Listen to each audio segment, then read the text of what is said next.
All right, so let's start our discussion of the urinary system. So in the urinary system, we have multiple organs that will be sharing information of the system. The system is mainly concerned with the filtration of the blood and the extraction of the metabolic waste and toxins in order to form the urine and clear the blood from all those metabolic contents. Looking at the structure of the urinary system organs, you can see that the urinary system going to be formed of right and left kidneys,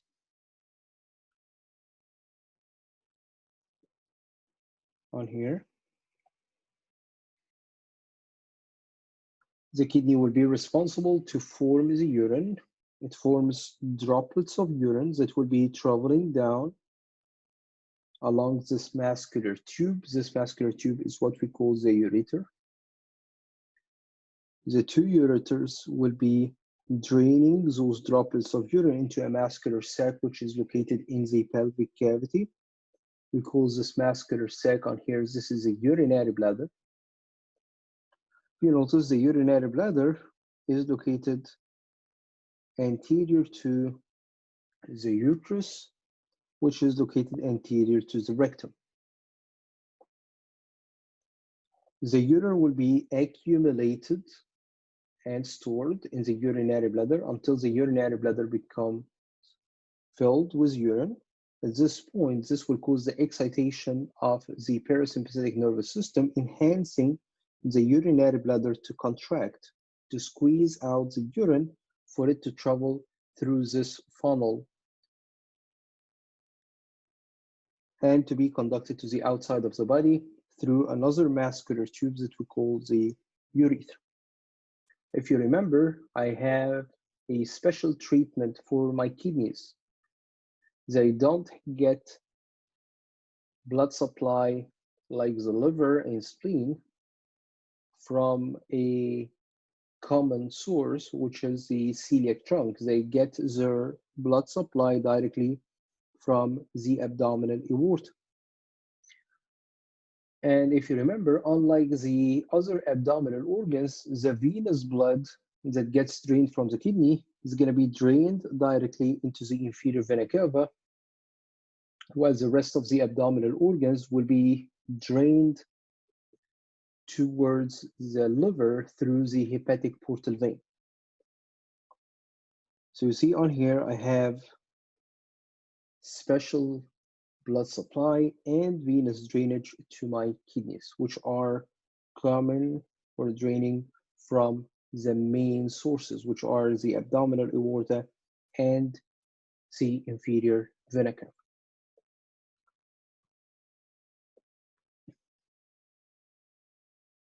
Looking closer to the different functions of the kidney, first function of the kidney is going to be the removal of toxins, metabolic waste, and excess ions from the blood. Whenever I have any high sodium, for example, or high potassium, or disturbance in the concentration of calcium, for example, whenever I have disturbance in the concentration of those ions in my blood, this will be directly reflected in the urine. So all extra ions that I have in the blood will be released out in the urine for me to maintain normal concentration of those different ions.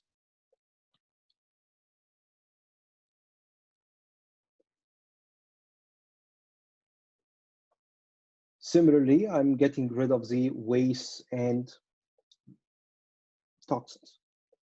Another function of the kidney will be the regulation of the blood volume as well as its chemical composition and pH.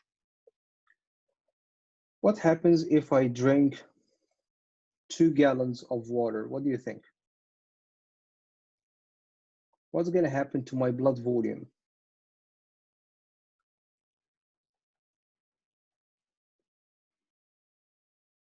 Will it increase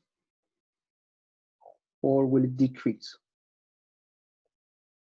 What do you think? 1 or 2? So I've got an answer here: increase, increase, increase. If I drink 2 gallons of water, what's going to happen to my blood volume? What do you think?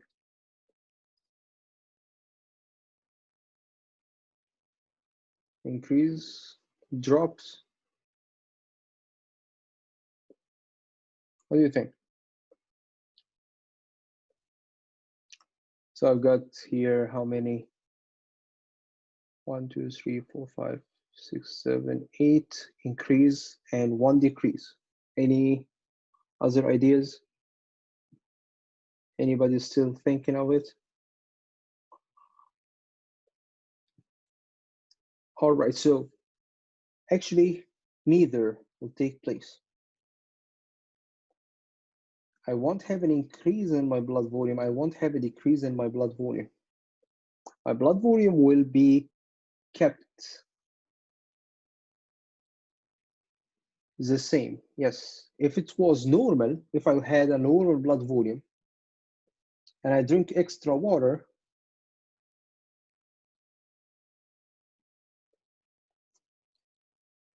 what's going to happen to my blood volume? Nothing going to change. It's going to remain the same. So what would you do with this extra fluid that you're taking into your system? It's going to be released out in the urine.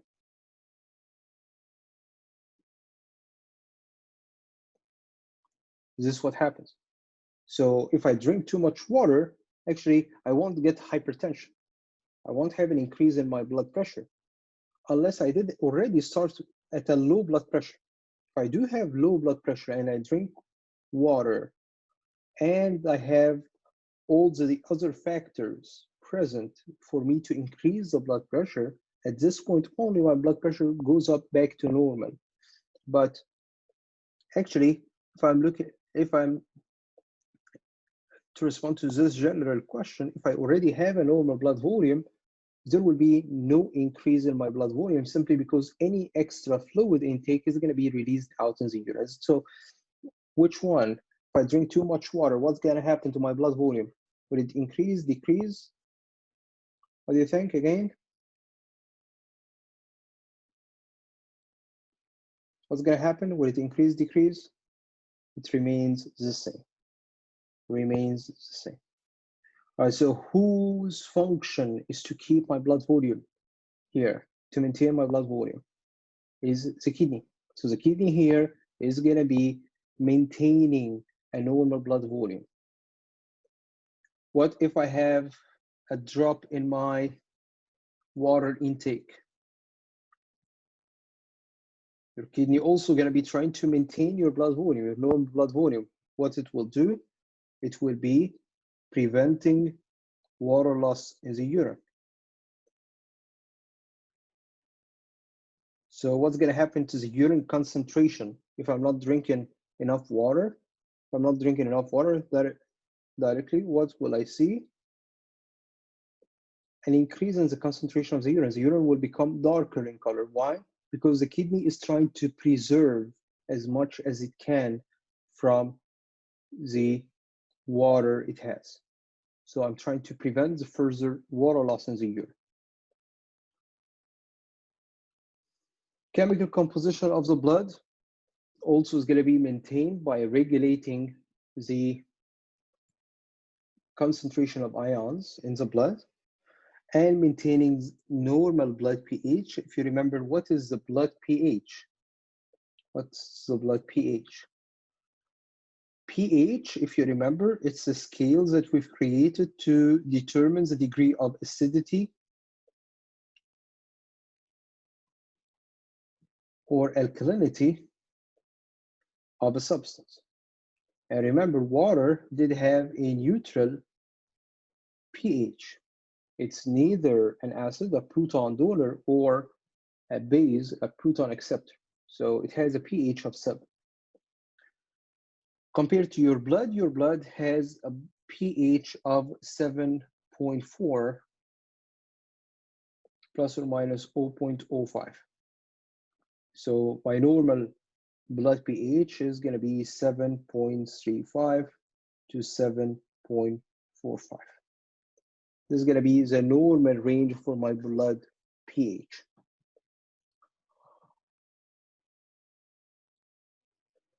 Who will allow me to maintain this normal blood pH? If I forming acids, I am producing lactic acid. A metabolic uric acid gets formed from the metabolic reactions. So who will allow me to get rid of those acids for me to maintain a normal blood pH within this range? It's going to be my kidney. Other functions of the kidney would be the formation of glucose from a non-carbohydrate source, and this is what we call gluconeogenesis. Gluconeogenesis is taking place in two main organs. Primarily, it takes place in the liver, and on a much smaller scale, it takes place in the kidney.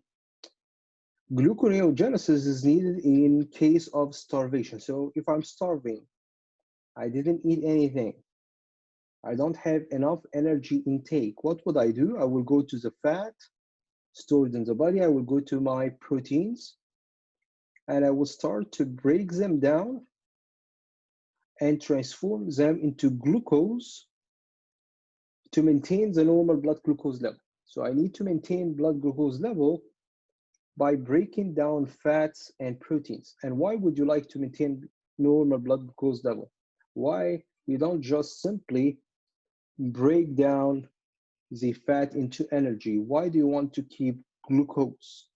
I want to keep a normal blood glucose level because some of my organs rely mainly on glucose as their source of energy, like the brain, like the red blood cells.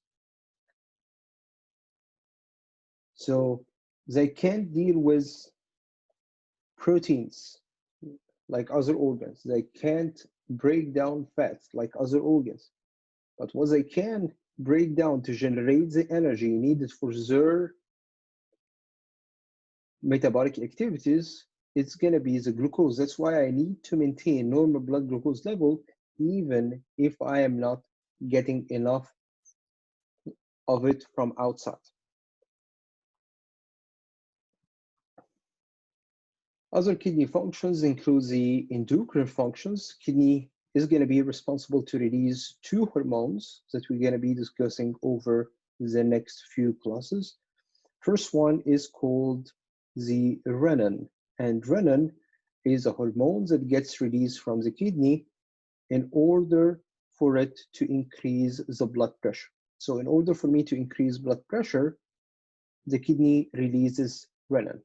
Another very important hormone that gets released from the kidney is the hormone that enhances the red bone marrow to produce erythrocytes or red blood cells, and this is what we call erythropoietin. Erythropoietin is a hormone that gets released in case of hypoxia. So if I have a drop in the amount of oxygen that I'm transporting to the organs, kidneys will start to release erythropoietin that will be stimulating the bone marrow, red bone marrow in my bones to produce red blood cells or erythrocytes, and this will increase my oxygen carrying capacity.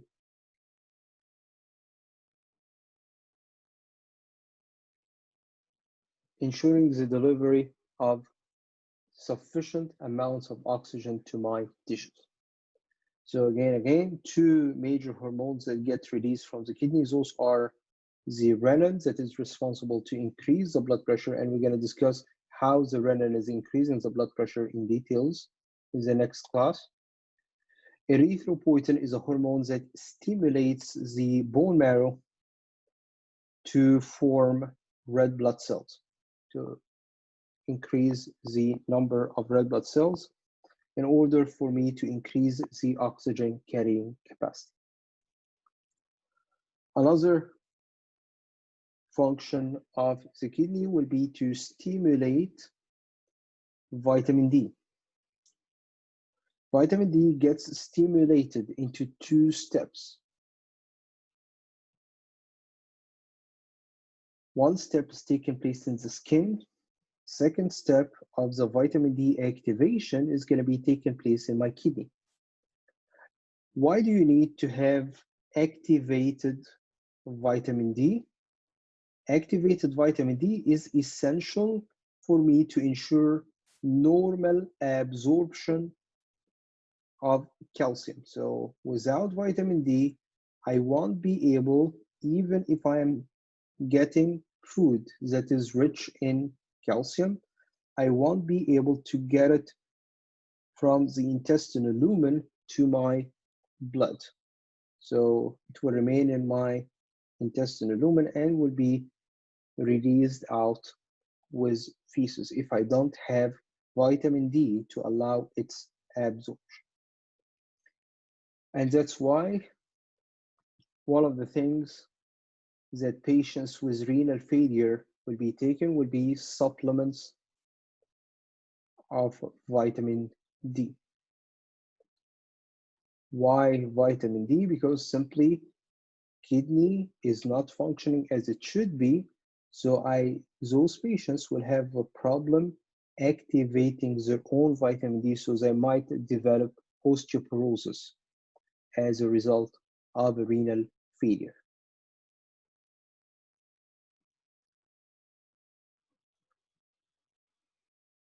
If we're looking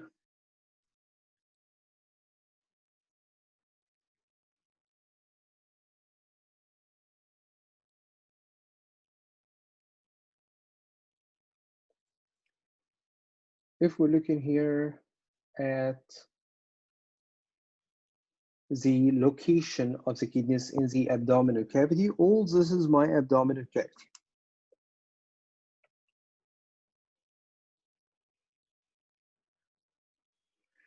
We'll see the abdominal cavity is going to be divided into two main compartments. First one, it's going to be the peritoneal cavity here, where I've removed the organs from.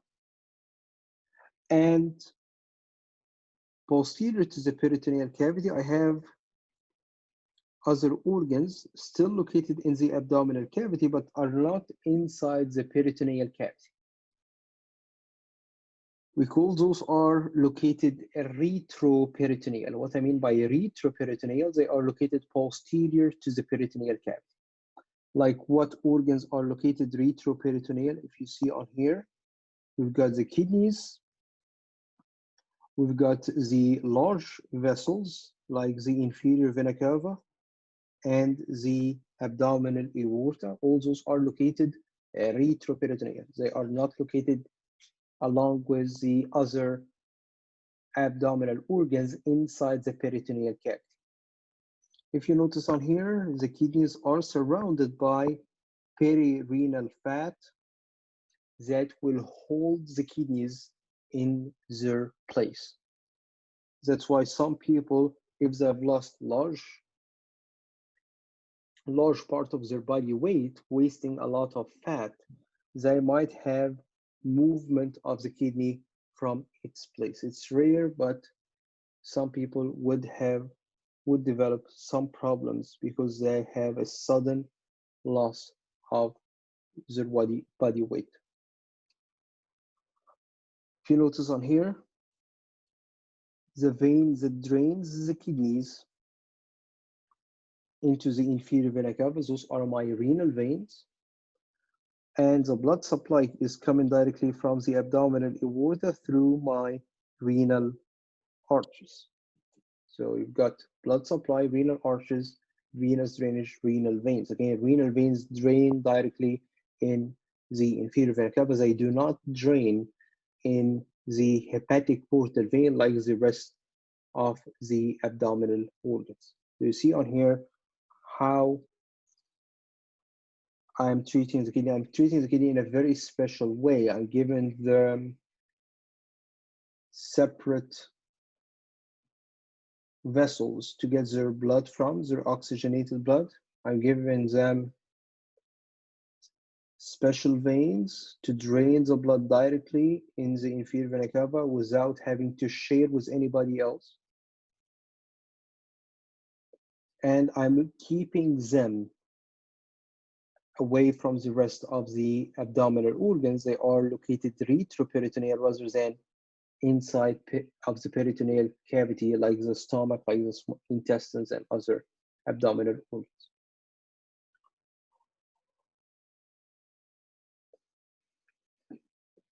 Moving on to the internal structure of the kidney.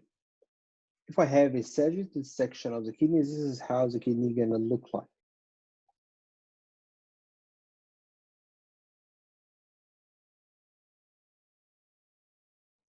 The kidney will have an outer layer. We call this outer layer is my renal cortex. And the renal cortex is gonna have this granulated appearance of the tissue. It has granules, lots of granules, and we're gonna see why do I have this granulation in the cortex in a second. Deeper to the renal cortex, we're gonna have the renal medulla.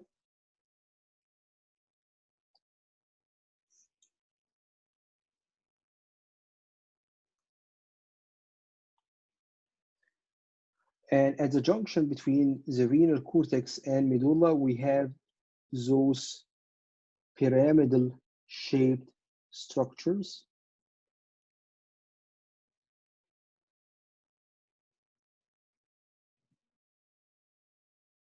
Those are the pyramids of the kidney, so we call them the renal pyramids.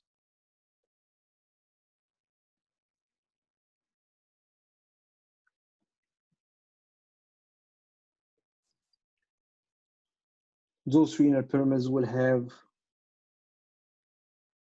tubules traveling down their length, carrying the filtered urine from the blood for it to be conducted towards the tip of the renal pyramid. We call the tip of the renal pyramid here, this is my renal papilla.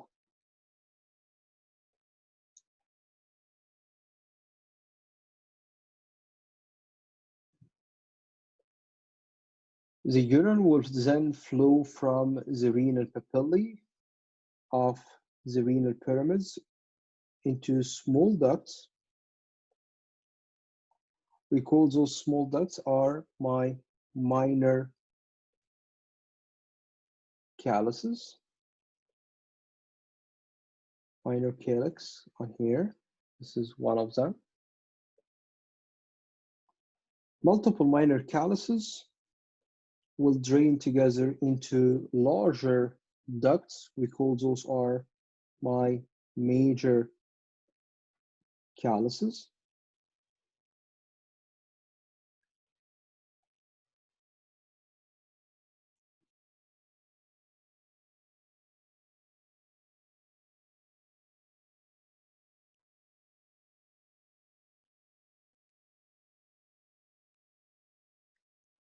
And then those major calyces will then drain into this funnel-shaped tube. We call this funnel-shaped tube coming out from the kidney. All this part on here, it's my renal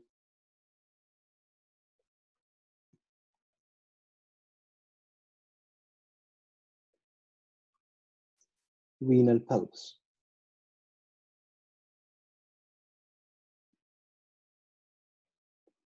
And from the renal pelvis down, I will be conducting the formed urine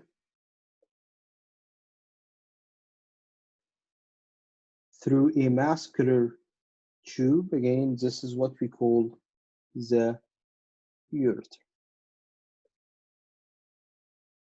And again, what happens to those droplets of urine later on? They will be accumulated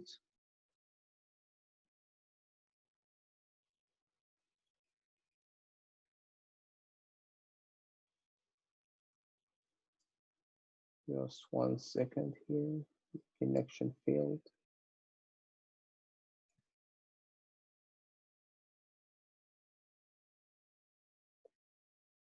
All right, so the urine will be drained into this muscular sac. This is what we call the urinary bladder. Then from the urinary bladder, the urine will be squeezed out into the urethra. So again, looking here at the structure of the kidney, we have the outer layer. This is what we call the renal cortex. Inner layer is going to be the renal medulla. At the junction between the cortex and medulla, we've got those pyramidal shaped structures. Those are my renal pyramids. The tip of the pyramid on here is what we call the renal papilla. Renal papillae going to be draining the urine into small ducts. What do we call those small ducts again? Are my minor calyces. Minor calyces will then drain the urine into larger ducts. Those are my major calyces. Major calyces will then drain the urine into a funnel-shaped tube that will get the urine out of the kidney. This is what we call the renal pelvis. And then the renal pelvis allows the urine to flow down through the ureter, which is going to be conducting the urine down towards the urinary bladder. So we're looking here again at this diagram. This is a 5 stars diagram for the upcoming urinary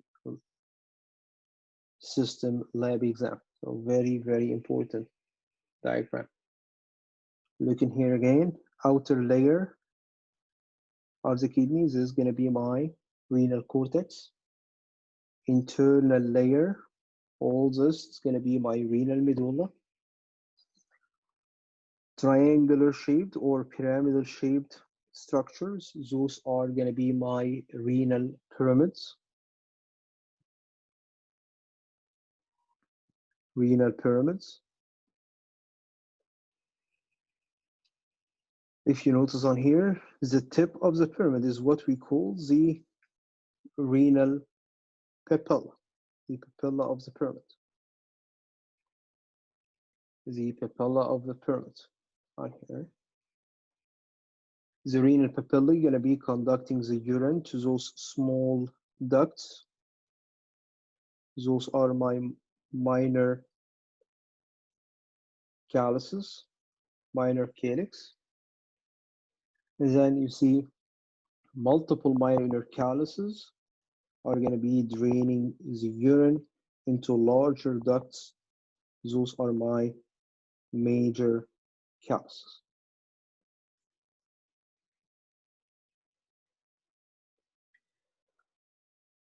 The parts located between the renal pyramids on here, those are my renal columns.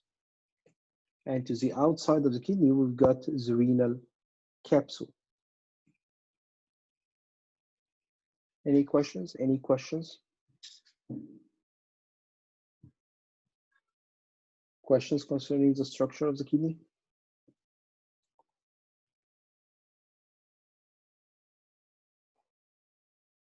All right, so moving on to the physiology of the kidney and the urinary system. First, looking here at the blood supply, the kidney is receiving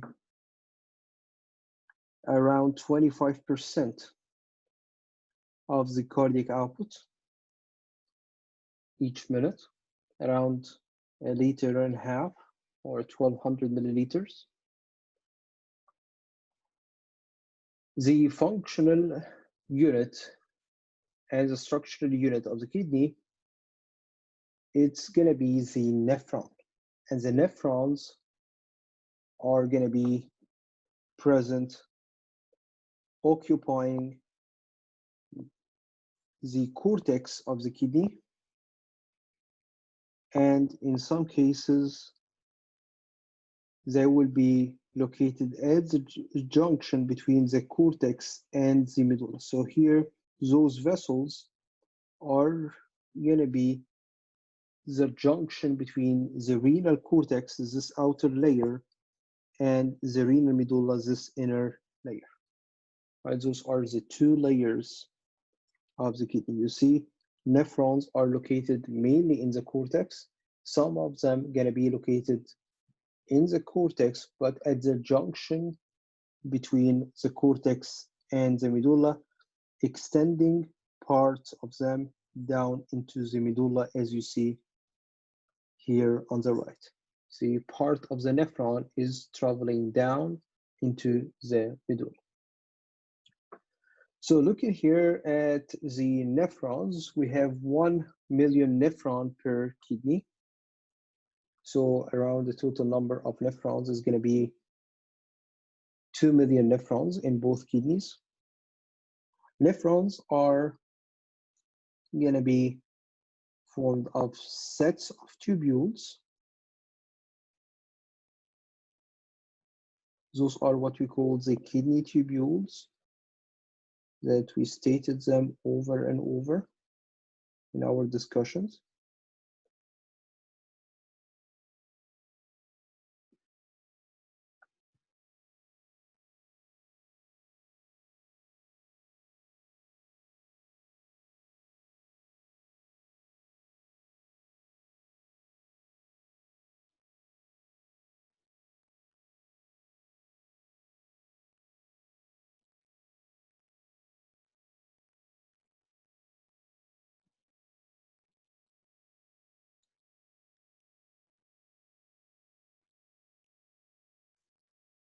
All those tubules are part of my nephron.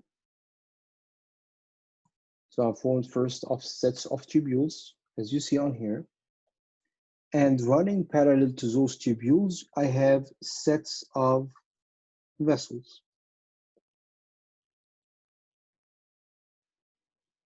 I have capillaries running parallel to those tubules. So let's start first with the different tubules that are forming the nephrons. First, I have a cup-shaped tube on here. This is called my Bowman's capsule. And as you see, it's surrounding a cluster of capillaries. Those capillaries located inside the Bowman's capsule are forming what we call the glomerulus. That's why another name for the Bowman's capsule is going to be the glomerular capsule.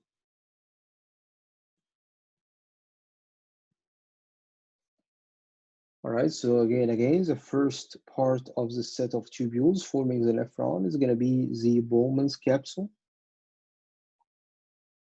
And this capsule is going to be surrounding the tuft of capillaries on here that we call the glomerulus. If you notice, the glomerulus is connected to two vessels. One is going to be carrying the blood in. This is what we call the afferent arteriole.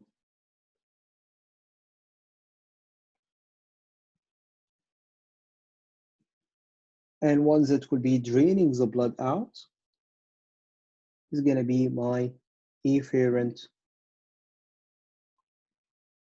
arteriole.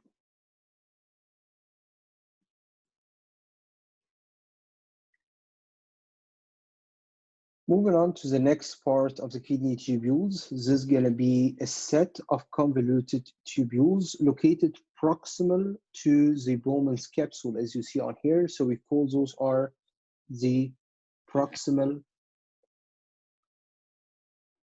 convoluted tubules. All right, so I will just put CT as convoluted tubules. Then I have a tube that will be traveling down and then back up like this, forming a loop. We call this is the loop of Henle.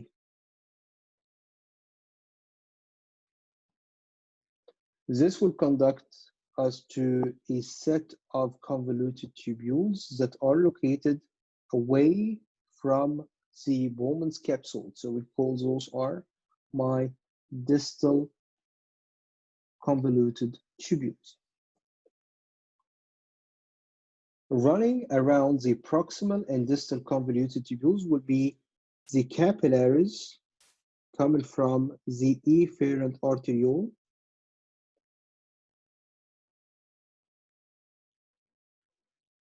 and as they are surrounding my tubules, we're going to call them the peritubular capillaries. Peri around, they are located around the tubules, so peritubular, and they are capillaries. So we call those are the peritubular capillaries. Surrounding the loop of Henle, I have a straight vessel. Remember, something that is straight, we call it recta. Like rectangle, what is rectangle? It's the geometric shape that has straight angle, 90 degrees. So I have straight angles, that's why I'm called rectangle. Recta means straight. The straight part of the colon is called the rectum, right? Recta means straight. So here I have a straight vessel that surrounds the loop of Henle. So we're gonna call it,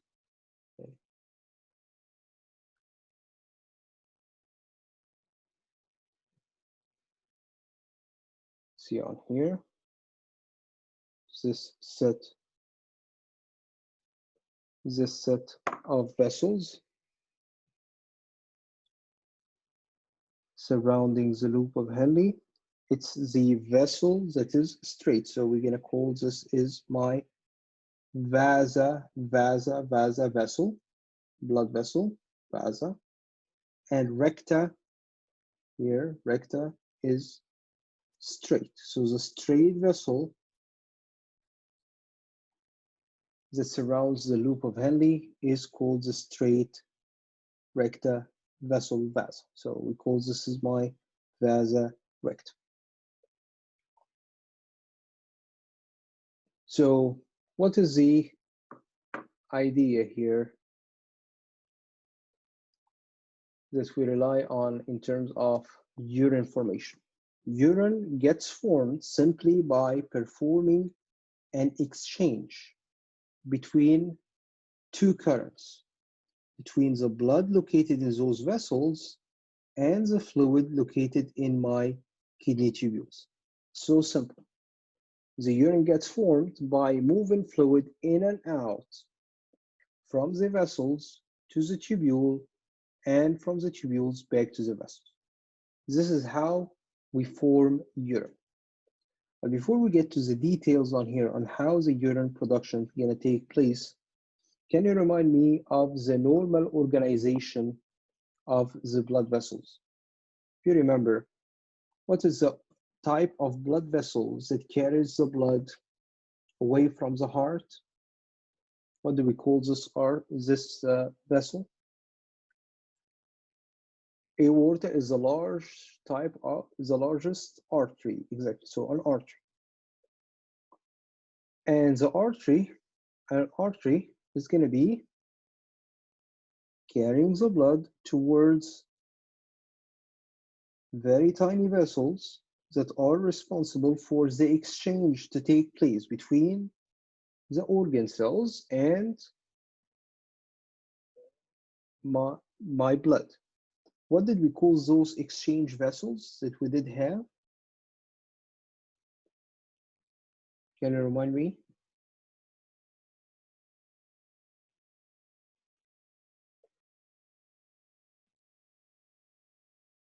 Anyone?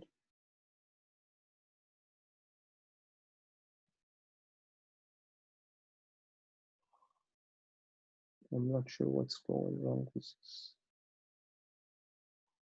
Capillaries. Exactly.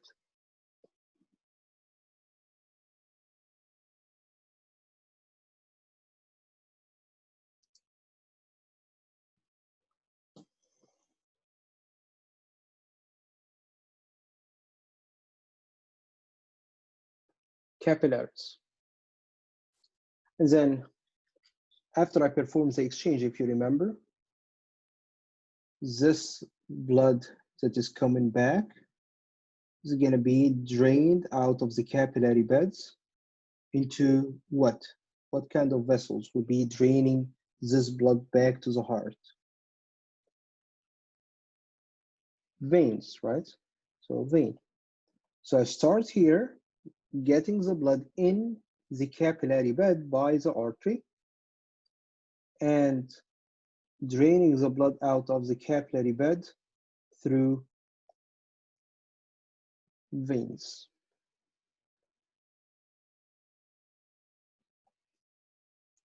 And remember, we call those are the precapillary artery and postcapillary venules.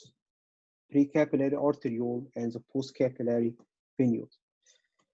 So if we're looking down here at the glomerulus, see, I told you I'm getting the blood into the glomerulus, which is the top capillaries, through an afferent arteriole, and I'm draining the blood out through another arteriole, an efferent arteriole. How do you explain this? Why didn't I call this one draining the blood out of the glomerulus venule or veins? Why is it's not a venule? What do you think? Why would it not call this as the glomerular venule? Why did I call it arteriole? Although it drains the blood out of the capillary, which is the glomerulus, as you see. What do you think?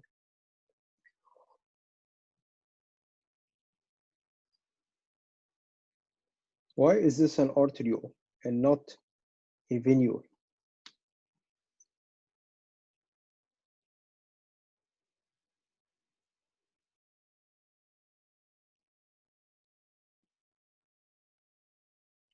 No, there is exchange. We're going to see that there is a lot of exchange taking place in here.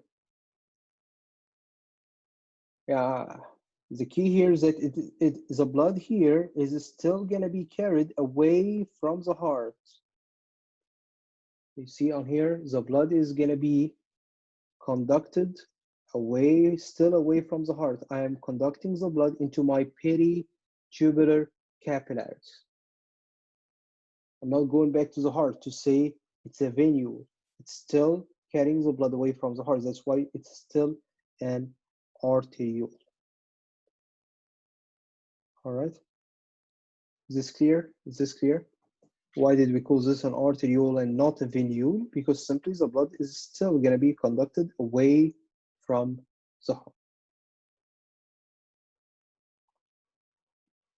The last part of the kidney tubules is going to be not actually part of a single nephron, but it's going to be connected to all nephrons. Many nephrons are going to be draining the urine that gets formed or the filtrate that gets formed into those tubules or ducts. So those are ducts that will be collecting the filtrate from different nephrons. We're going to call them my collecting ducts. Those are my collecting ducts. They will be, as you see from their name, they are ducts that will be collecting the filtrate, or that is almost the final shape of the urine, to be conducted in here. You see those fine lines?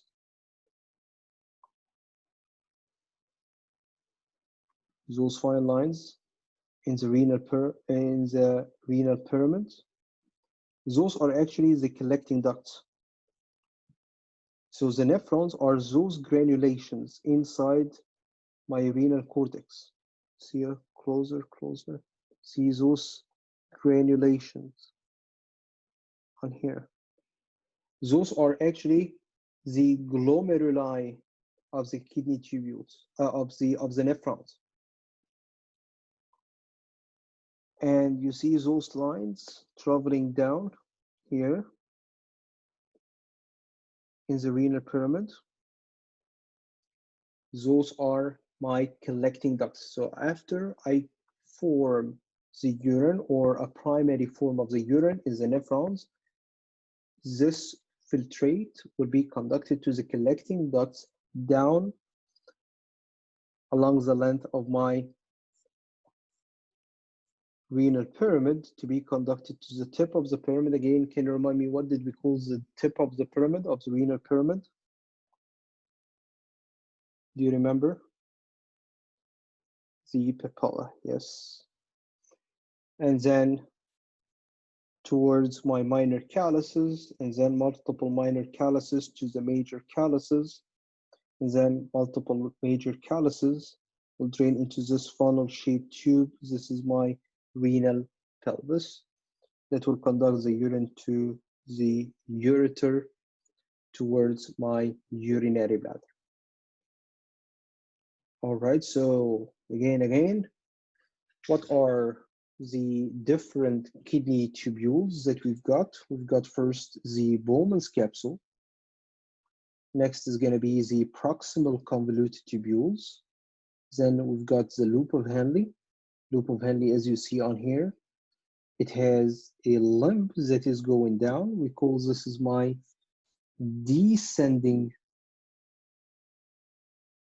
limb.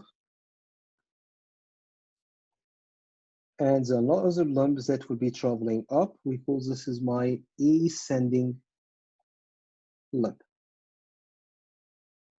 of the loop of Henle.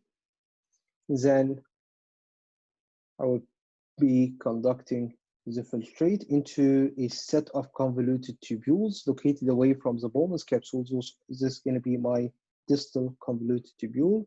And then towards my collecting ducts that will be collecting the urine from multiple nephrons to be conducted towards the renal pyramid, the papilla of the pyramid, and then minor calyces, major calyces, renal pelvis to the ureter, to the urinary bladder, to the urethra, to the outside. All right, so let's first look at this diagram on here showing the structure of the nephron. Again, I'm conducting the blood in. So this is going to be my afferent arteriole. The tuft of capillaries in here, this is called, those are called together the glomerulus. The cup-shaped tube surrounding the glomerulus is going to be my Bowman's or glomerular capsule. This is where the first step of the urine formation is going to be taking place, which is the filtration. So filtration takes place by conducting fluid from the glomerular capillaries into the Bowman's capsule. From the capillary to the capsule, this is the first step of the urine formation, which we call the filtration.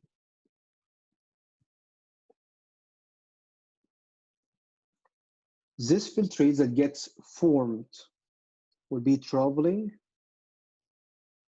down along the convoluted tubules, which are proximal to the Bowman's capsule. So we're going to call those are my proximal convoluted tubules. Then the convoluted tubules will conduct the filtrate into this U-shaped loop. We call this loop altogether, it's the loop of Henle. As you see, loop of Henle has two limbs. One is going down, one is moving up. Going down, it's my descending limb. Going up is my ascending limb. Also, you can notice that the loop of Henle doesn't have the same thickness throughout its length. So it has parts which is thin that occupies the descending limb and a small part of the ascending limb. This is what we call the thin segment. And a thick part that will carry the filtrate up, this is going to be my thick segment. Thick segment is going to be only located in my ascending limb of the loop of Henle. This will carry the filtrate that we've got to another set of convoluted tubules located away from the Bowman's capsule. These are my distal convoluted tubules. Then finally, I will be collecting the primary form of the urine from the different nephrons into ducts traveling along the length of my renal pyramid.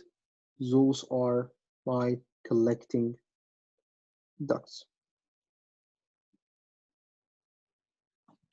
Questions? Questions?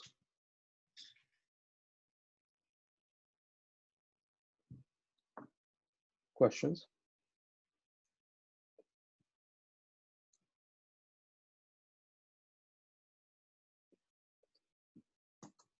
All right, so looking here at the different types of nephrons, we've got two types of nephrons, cortical nephrons, and from the name, where are those located? They are located in the renal cortex. They are representing around 85% of the total number of nephrons, and they are entirely located in the cortex.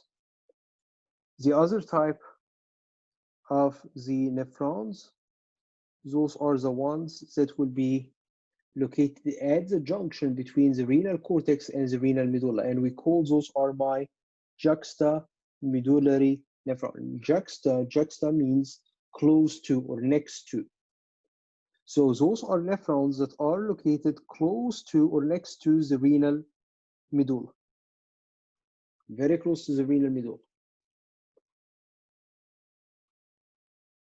The most important characteristic of the juxtamedullary nephrons is that they have long loops of Henle. If you notice on here, cortical nephrons on the left side, they have a very short loop of Henle compared to the juxtamedullary nephrons, they have long loops of Henle.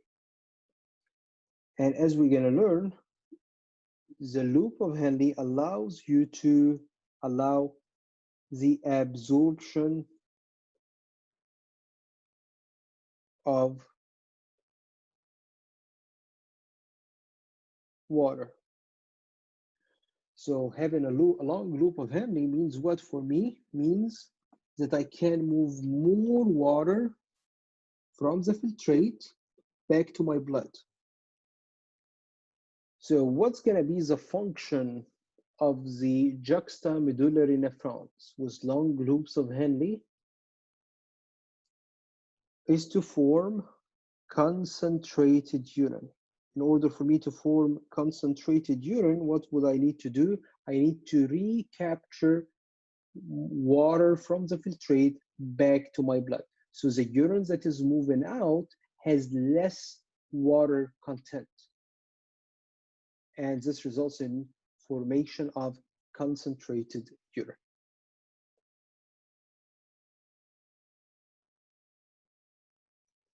Does this make sense? Does this make sense?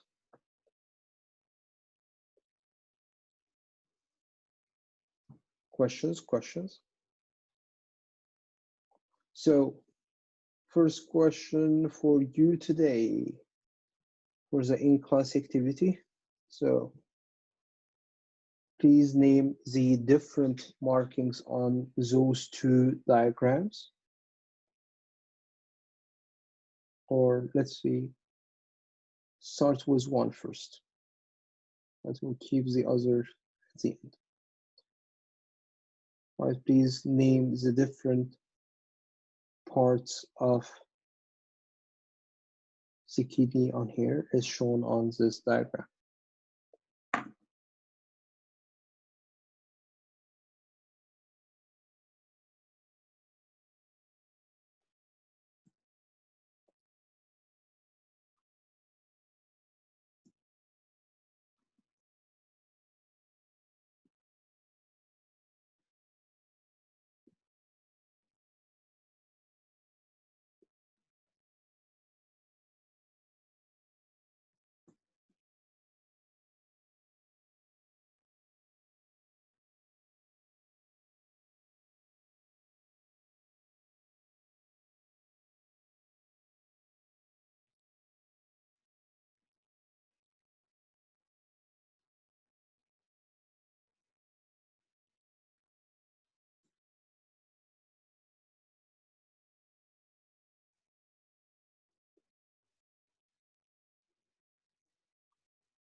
So for the in-class activity for today, those are your first 8 questions. Those are your first 8 questions for the in-class activity for today.